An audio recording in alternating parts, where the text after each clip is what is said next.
দুইটা আগুন দিয়েই সরকার ফেলা এত সহজ নয়, সিলেটে প্রধানমন্ত্রী।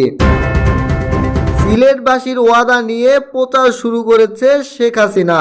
একজন লন্ডনে বসে হুকুম দেয়, চেলারা আগুন দেয়, এমনটাই বললেন শেখ হাসিনা। বিএনপির সমালোচনা করে আওয়ামী লীগের সভাপতি ও প্রধানমন্ত্রী শেখ হাসিনা বলেছেন, ওই লন্ডনে বসে একটা কুলাঙ্গার হুকুম দেয় আর কতগুলি লোক নিয়ে এখানে আগুন নিয়ে খেলা করে। আগুন নিয়ে খেলতে গেলে আগুনে হাত পড়ে। তারা মনে করেছে দুইটা আগুন দিলেই সরকার পড়ে যাবে। এত সহজ নয়। আমি শুধু এটা বলতে চাই, আওয়ামী লীগ সরকার আছে, জনগণ উন্নত হচ্ছে।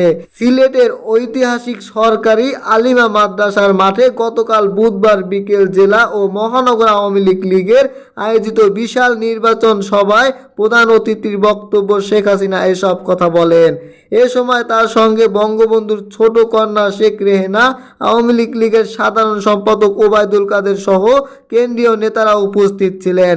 সিলেটের মহানগর আওয়ামী লীগের সভাপতি বীর মুক্তিযোদ্ধা মাসুক উদ্দিন আহমেদ জনসভায় সভাপতি করেন। এর আগে প্রধানমন্ত্রী হযরত শাহজালাল ও হযরত শাহপরান এর মাজারে জিয়ারত করেন। সভায় আওয়ামী লীগের সভাপতি শেখ হাসিনা নৌকায় ভোট দেওয়ার জন্য সিলেটবাসীর কাছে ওয়াদা নেন।